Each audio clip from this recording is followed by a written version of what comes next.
बिस्मिल्लाहिर्रहमानिर्रहीम। मैं homeopathic doctor Mohammad Munir Munshi. आजकल जो हर ग्रुप में ज़्यादातर चल रहा है, आप देख रहे होंगे कि पंजाब हेल्थ केयर कमीशन की तरफ से होम्योपैथी के लिए कोरोना वायरस वगैरह के लिए जो इंस्ट्रक्शन आई हैगी वो आपने सबने पढ़ी होगी। तो अब हमें चाहिए कि हमें भी थोड़ा सा आगे बढ़ना चाहिए और होम्योपैथी को भी जदीद साइंसी बुनियादों पर इस्तेमाल करना चाहिए और हर मैदान में आगे बढ़ना चाहिए। हमें हमारे मुहस्सिन और होम्योपैथी के बानी हनीमन ने जो हमें सबक दिया है, तो जहाँ तक कि उन्होंने अपनी नॉलेज हमारे सामने और सबके सामने शेयर की हैगी, उससे हम लेते हुए, और जाहिर बात है कि ये फील्ड इतनी वसी हैगी कि उसको हम महदूद नहीं कर सकते। जहाँ हमने इसको महदूद किया तो हमारी तरक्की वहीं रुक जाएगी। तो हमें चाहिए कि हमें इस फील्ड को मज़ीद आगे बढ़ाना चाहिए और इसमें भी इंजेक्शन, ड्रिप, कॉम्बिनेशन वगैरह जो भी है, जिसको बहुत से हमारे होम्योपैथी डॉक्टर एतराज़ करते हैं कि ये होम्योपैथी का हिस्सा नहीं है, लेकिन होम्योपैथी का रास्ता भी ये रोक रहे हैं कि इन्हें आगे तरक्की नहीं जाने देते या तरक्की नहीं करने देते, क्योंकि हर दौर की अपनी एक खसूसियात और एक खासियत होती है कि तो हमें उसको भी फॉलो करना चाहिए कि हमें होम्योपैथी को किस तरह से आगे ले जाना चाहिए ताकि ये तरक्की करे और ये बंद होने से या रोकने से बच जाए। तो इस वजह से अगर हम रसूल का मुताला करें उन अहादीस का और कुरान का, तो हमें जो ख़तरा का हुक्म दिया है, ये भी अगर हम देखा जाए तो ये भी एक ऑपरेशन है, एक सर्जरी है। तो इससे हमें ये पता चलता है कि सर्जरी का भी एक फ़न हैगा। इसी तरह से हमारे जिस्म में मिनरल की कमी हो जाती है, तो हमें इससे पूरा करने के लिए ड्रिप वगैरह लगाई जाती है ताकि जल्दी रिकवर हो जाए। याद रहे कि जो रसूल में और कुरान हदीस में आया है कि दिल हर बीमारी का मेन और बुनियादी जुज़ है, कि बीमारी दिल से शुरू होती है और सिरे ख़त्म होती है, और ये सारा सिस्टम खून के ज़रिए होता है। इसलिए दिल का पूरा सिस्टम वो खून के ज़रिए, खून की नाली के ज़रिए गर्दिश करता है। तो अगर हम कोई भी चीज़ डायरेक्ट खून के अंदर लगाते हैं तो वो जल्दी असर करेगी। तो हमें ये सब कुछ देखना पड़ेगा और इसी के हिसाब से हमारी जो प्रोसीजर है या जो हमारे कोर्स हैं, इसमें भी हमें थोड़ी सी तब्दीली लानी पड़ेगी कि हमें हर चीज़ पर, हर फील्ड के ऊपर हमें कोर्स कराए जाए ताकि हमें उसमें भी मालूमात हो, उसमें भी हम अपना किरदार अदा कर सके। स्पेशलाइजेशन हो गया, इस तमाम चीज़ों को हमें देखना होगा। और होम्योपैथिक वो वाहिद इलाज है जो बिलज़िद और इल्मिसत दोनों अप्लाई होता है। अगर हम क्यू पोटेंसी में दवाई को इस्तेमाल करेंगे तो वो बिलज़िद इस्तेमाल होगी, और अगर हम बिलमिसल इस्तेमाल करेंगे 6x 30 200, तो ये बिलमिसल दवाई होगी। बिलज़िद और बिलमिसल में क्या फ़र्क है, अब ये हम देखते हैं। तो हम बिलज़िद के हिसाब से ये देखते हैं कि दवाओं को कुछ ग्रुपों में तकसीम किया गया है। तो हम पहला ग्रुप उठाते हैं कफ्स के लिए, जो कफ्स में दवा इस्तेमाल होती है। कफ्स की भी 2-3 ग्रुप हैं। इसमें पहला ग्रुप है उसको इस्तेमाल करते हैं कि अगर कफ्स पहला ग्रुप है, इसमें इस ग्रुप में जो अद्वियात इस्तेमाल होती है ये आम तौर पर किसी कदर देर से असर करती है। आम तौर पर इसका असर 6 घंटे बाद होता है। इसका अमल इस तरह होता है कि इस दवा का जुज़ मॉइस्चर पहले खून में शामिल होता है, फिर बड़ी आंत یہ خارج ہوتا ہے اور اسی جگہ پر مقامی طور پر عمل کرتا ہے اور اپنے مقامی اثر سے پخانہ لاتا ہے۔ اس وجہ سے اس گروپ کی ادویات کو رات سوتے وقت استعمال کرایا جاتا ہے اور صبح تک پخانہ آ جاتا ہے۔ یہ ادویات آنتوں کے اعصاب میں تحریک پیدا کرتی ہے اور اس سے آنتوں میں حرکت پیدا ہوتی ہے۔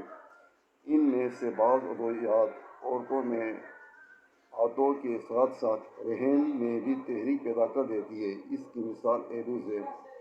اب ہم اس گروپ میں جو دوائیں استعمال ہوتی ہے جو کف کشا ہے اور جو کسی قدر دیر سے یا آہستہ آہستہ کرتی ہے، اس میں ہے کیسایا انگیسٹیفولیا۔ کیسایا انگیسٹیفولیا یہ دوا سنا مکی سے بنائی جاتی ہے۔ یہ کف کشا دوا ہے اور یہ سنا نامی دوا کے پتے ہوتے ہیں۔ یہ دوا BPR اور IP میں شامل ہے۔ مقدار خوراک اس کو قبض ختم کرنے کے لیے 0.6 سے 2 گرام تک استعمال کروایا جاتا ہے۔ سنا پاؤڈر یہ پھلیوں سے بنایا جاتا ہے۔ یہ بھی سنا نامی پودے سے تیار ہوتی ہے۔ اس میں سنا مکی کی پھلیاں استعمال ہوتی ہیں۔ اس کو پاؤڈر کی شکل میں استعمال کیا جاتا ہے۔ یہ دوا برٹش فارماکوپیا اور انڈین فارماکوپیا میں شامل ہے۔ اس پاؤڈر کی صورت میں 0.6 سے گرام سے لے کر 2 گرام تک استعمال کروایا جاتا ہے۔ یہ دوا جتنی بھی ہے جو سنا مکی یا کیسا انگیسٹیفولیا یہ قبض کے لیے استعمال ہوتی ہے کیو کے اندر۔ اب ہم اگر اس کو بالمثل میں استعمال کریں گے تو یہ دوا موشن ختم کرنے کے لیے استعمال کی جاتی ہے، یعنی کہ کیو میں موشن لائے گی اور بالمثل میں یعنی ضد میں موشن لائے گی اور بالمثل میں موشن کو ختم کرے گی۔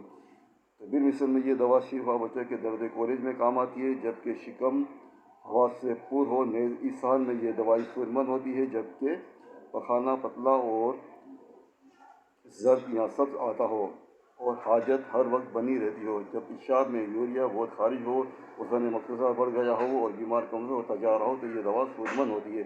پخانہ زردی مائل پخانہ آنے سے پہلے درد ہو، سبزی مائل آؤل آئے، حاجت ہر وقت بنی رہے۔ یہ ہے پہلی دوائی اس کی ضرورت کی۔ اب آتے ہیں دوسری دوائی پر۔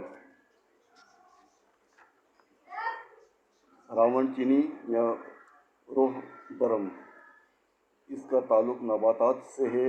یہ پودے کی جڑ استعمال کی جاتی ہے۔ چین میں پیدا ہونے کی وجہ سے راون چینی کہلاتی ہے۔ اب پاکستان میں بھی اس کی پیدائش ہو رہی ہے۔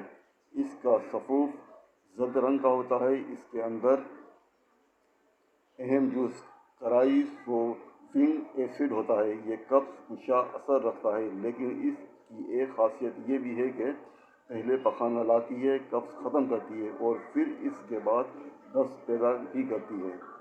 یہ دوا بچوں کی بد ہضمی قبض میں بہتر ہے، اس لیے اس کے استعمال سے زرد رنگ کے پخانے آتے ہیں۔ یہ بھی BP میں شامل ہے۔ مقدار خوراک 0.2 سے 2 گرام تک، یعنی کہ اگر ہم اس کو کیو میں استعمال کریں گے تو یہ قبض کشا ہے، کیو میں یہ قبض کشا ہے، اور اگر ہم اسی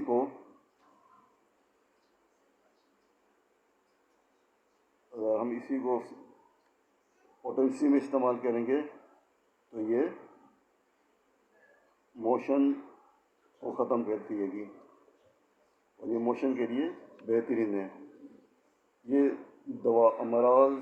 دوا بچوں کے امراض میں خاص طور پر کام آتی ہے، جبکہ وہ دانت نکال رہے ہو۔ یہ دوا اسہال اطفال میں کام آتی ہے، جبکہ دست لئی کی مانند اور بدبودار آتے ہو، دست آنے سے قبل گونتنا اور مروڑ بہت ہو اور دست آ چکنے کے بعد پھاڑنے والی دردیں اور کورج ہوتی ہے، جسم سے ہمیشہ گندی بو آتی ہے۔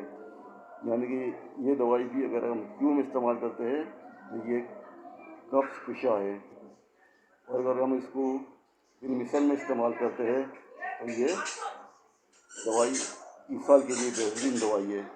अब इससे हम इसी ग्रुप की हम जो दूसरी मेडिसिन है उसको देखते हैं, तो वो है एलोज या मुस्फिर। ये दवा कब्ज़ कुशा है। इसको गेवरों के पत्तों से हासिल किया जाता है। गेववार के पत्तों के रस को जमा करके खुश्क करके मुस्बी तैयार किया जाता है। ये दवाई बीपी में शामिल है। ये दवा जुलाब आवर है, लेकिन ये पेट में दर्द पैदा करती है। ये दवा माहौरी में इजाफा कर सकती है, इससे इसका तहमल हो सकता है। इसका अखराज पेशाब और औरतों के दूध में होता है, इसलिए इसको दौरान हमर और दूध पिलाने के दौरान में नेफ्राइटिस में इलाज बिरजित इस्तेमाल ना कराए तो बेहतर है। अगर इसको किसी खुले ज़ख़म पर डाल दिया जाए तो ये ज़ख़म के रास्ते जल्द होकर इसहाल लाती है। यानी कि एरोज भी चूह के अंदर कब्ज़ कुशा है। और अगर हम इसको बिरजित में ये कब्ज़ कुशा है, और अगर हम बिल मिसल में इस्तेमाल करेंगे तो बिल मिसल में ये दवाई इसाल में नहायत कार आमद होती है। ख्वाह ये इसाल अगल सुबह होते हो और ख्वाह ये इसाल मजलम किस्म के हो। इसाल बरंग जद आबी और जेली मानिंद आते हो, या सिर्फ पढ़ पढ़ करके हवा मकद से खारिज होती हो। शिकन के निचले हिस्से में मरोड़ पर कम मरोड़ और कम व बेश दर्द ज़रूर होता है, पर हाजत पखाने की ऐसी होती है कि 1 मिनट की भी फुर्सत ना लेने देती हो। फ़ौरन ही पखाना कपड़ों में निकल जाता हो। मकद के सुराख को बंद करने वाले अज़लात कमज़ोर पड़ गए हो। हवा खारिज करते वक्त पखाना भी साफ निकल जाता हो। मरीज़ को पता भी नहीं लगता कि आया पखाना खारिज हुआ है या हवा। और पखाना खुद ब खुद निकल जाता है, मरीज़ को पता भी नहीं लगता। पखाना हो जाने के बाद मकद में दर्द होता है।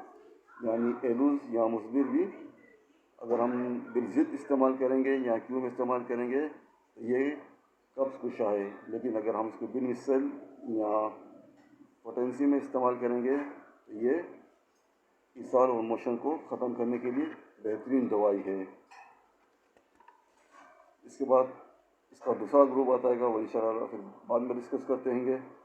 लेकिन आप ये देखिए कि क्यू में और पोटेंसी में दोनों में दवाओं में कितना फ़र्क है। यानी क्यू जो है वो बिरजित की तरह इस्तेमाल होती है और पोटेंसी वो बिन मिसल की तरह इस्तेमाल होती है। तो इस फ़र्क को भी आप मद्देनज़र रखते हुए हम अपनी तरक्की में, और ये देखिए कि हम होम्योपैथिक वाले बिरजित और बिन मिसल दोनों तरह के दवाएँ इस्तेमाल करते हैं, और हमें दोनों का फ़न आना चाहिए। बहुत शुक्रिया। अस्सलाम वालेकुम व रहमतुल्लाहि व बरकातहू।